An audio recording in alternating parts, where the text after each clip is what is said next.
hello everyone, and thank you for joining us this afternoon. For those of you who don't know me, my name is Ruth Evans, and I suspect many of you don't know me, but I'm from an organisation called the Patient Experience Network. I'm one of the founding directors. Patient Experience Network is a not-for-profit, and we're really here to celebrate and understand what good looks like in terms of the patient experience. Today, I'm joined by the patient experience team, a couple of members of our team. So I'm joined by Louise, who is our head of operations, and she'll be summing up the session this afternoon. And she'll be popping up in some of the breakout sessions. And most of you, I think, will probably have met Helen, in quotes, because you've probably met her online, as she's done a lot of the logistical and administration work to make sure that you've got to join us today. So we're here for you if you've got any questions around the setup or you're having problems accessing things. But we're here today in a role where we're coordinating some great presentations, but each presentation slot is run independently and managed by the team who are speaking in that session. So if you've got questions specifically around the content of the session, please pop those into chat and we'll be able to raise that with the team who are speaking this afternoon. Just a tiny bit on housekeeping, because I'm aware that not everyone lives and breathes MS Teams. And so if you would like to chat, and you should have across somewhere on your page, normally at the top, a little speech bubble. If you click on that, you can chat. And when you hit enter, it sends. You can edit it if you like me and you realise you've put a typo in. You can go back and edit your chat. If you would like to raise your hand and actually speak in the moment, so you do that by clicking on the hand button. And when we come to breakout, and we will have an opportunity to break out and have a smaller conversation in some rooms, some breakout rooms, we will put the links into the chat for you. And don't worry, if you can't see it, we will find a way for you to have a conversation with a group. So as I said, Louise, Helen and I are here if you've got any logistical problems or anything around the way the setup is running. If you've got questions for the presenters, please put them into chat and we'll pick those up in the sessions. In a moment, I'm going to hand over to Neil Churchill, who is joining us to take us through a few thoughts. Neil is from NHS England, and he's the Director of Experience, Participation and Equalities. And as I said, I'd like to hand over to Neil in a moment. And then after that, we'll go straight into the session, which will be hosted by Cervantée and Alice MacLean.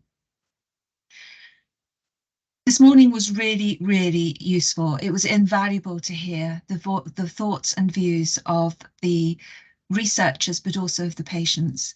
And I know this afternoon is going to be equally fulfilling. So on that note, Neil, may I hand over to you? Hey, thank you very much, Ruth, and it's good to be back. I don't know how many people here have attended other sessions today. This would be my second one. I know they are standalone conversations, but obviously there are links between them. And I was certainly struck, for those of you who, like me, came to the first this morning, there were some thoughts shared from young people about their experience of long COVID and their experiences of really being disbelieved when they come forward for help, and the assumption that too often can be made that long COVID is something that affects people of middle age rather than people of young age or people of older age. And I think we're going to hear a bit more about that this afternoon. I think we already know that young people's voices can be overlooked, and we can fail to organise some of our research or some of our surveys or some of our engagement work in ways which is appropriate for children and young people. And it's really important that we do think about their needs as specific, and think about their voices as being individual ones that we do need to hear and that we do need to learn from.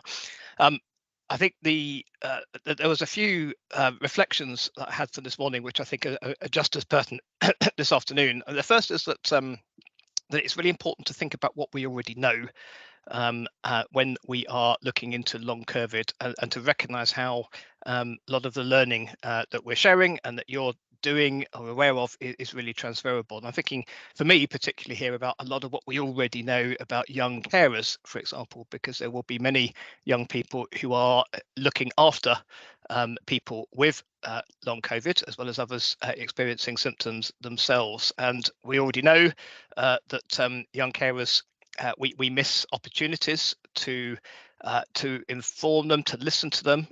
They've got some really valuable and invaluable perspectives on people that they're looking after, but also have needs of their own.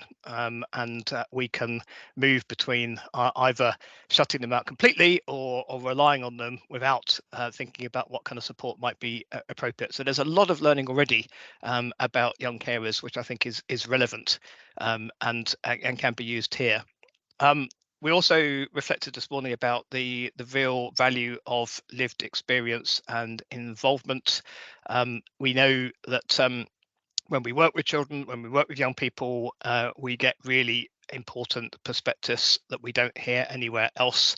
And it's important that we think about ways that we can involve people appropriately. So thinking about the kind of ways that young people might like to engage with us, the way we listen to people who've been through an experience. I've spent a lot of time with young adult carers, for example, who reflected on their experience of caring when they were younger and what would have made a difference to them at the time.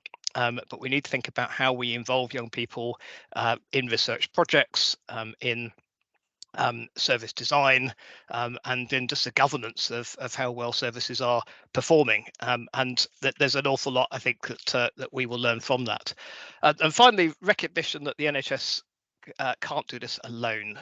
One of the, I think, very interesting things about long COVID is that people who've experienced it, their families will respond and identify and respond to needs much quicker than we can do in as commissioners or as service providers.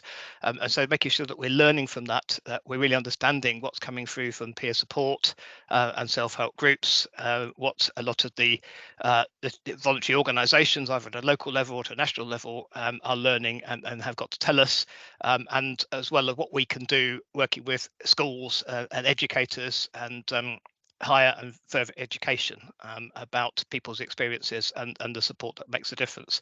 So I think it really pleased that we've got a session dedicated to this topic. I'm looking forward to learning more, and I'll hand back to you now, Ruth, to get through the afternoon. Perfect, thank you. And absolutely, I think we're going to have some invaluable learning this afternoon.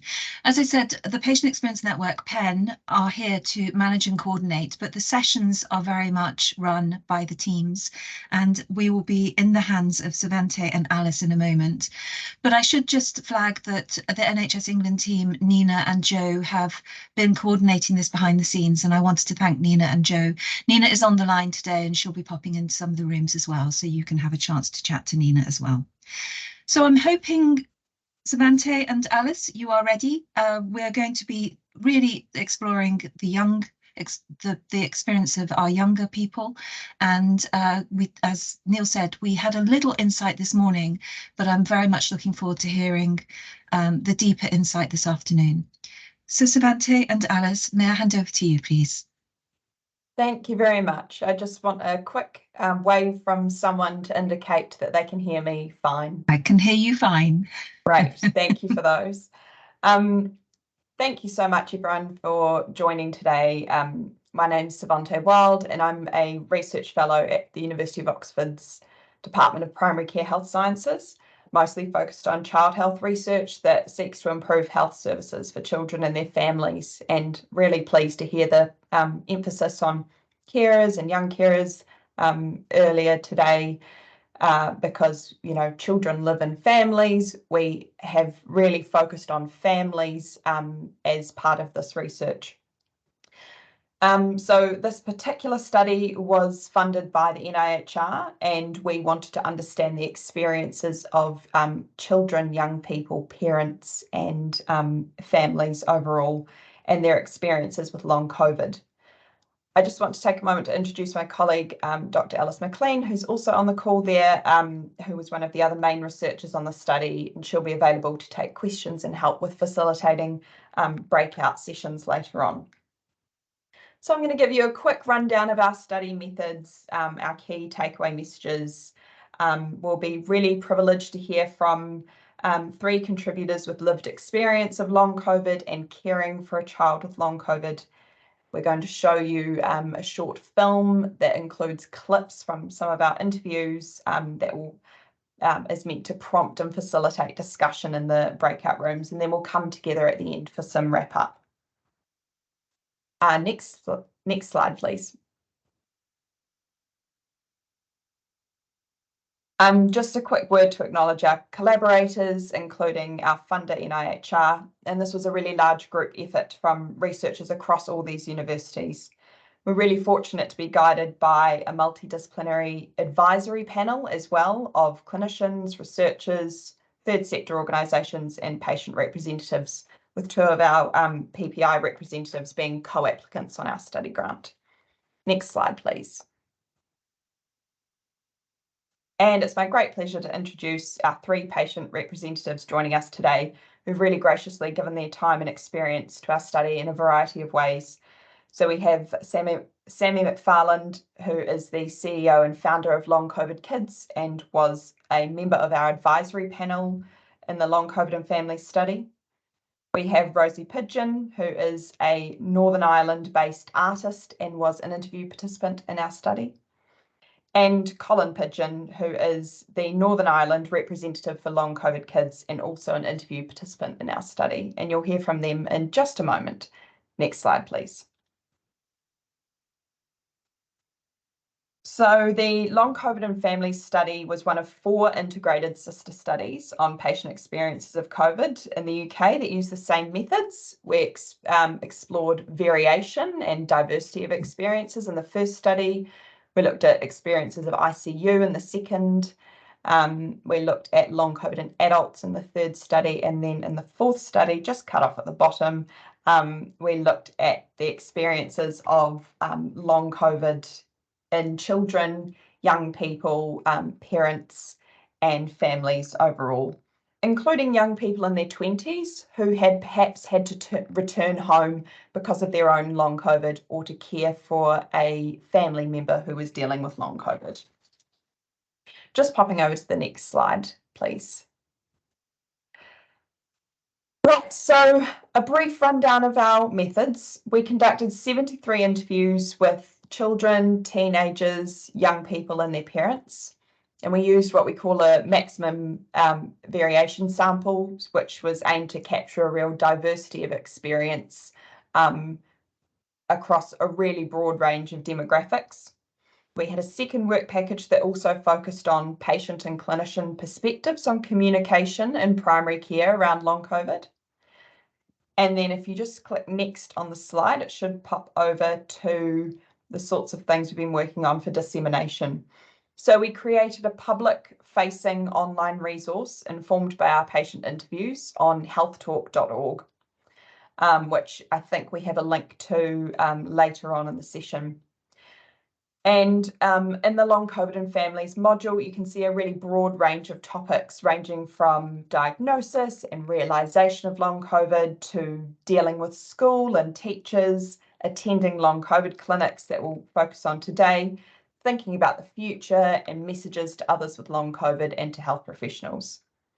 And thanks to our international network of countries that conduct qualitative studies using the same methods, we're able to take cross-country comparative studies of experiences, one of which we've included in the resources available later in the session, led by Alice MacLean and Kate Hunt.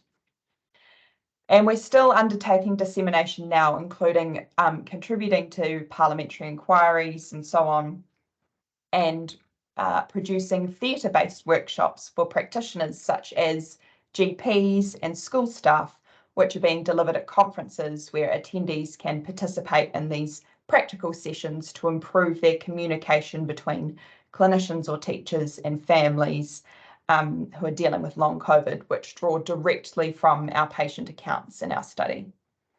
And of course, we're working frantically to try and publish papers based on the work. Just over to the next slide, please.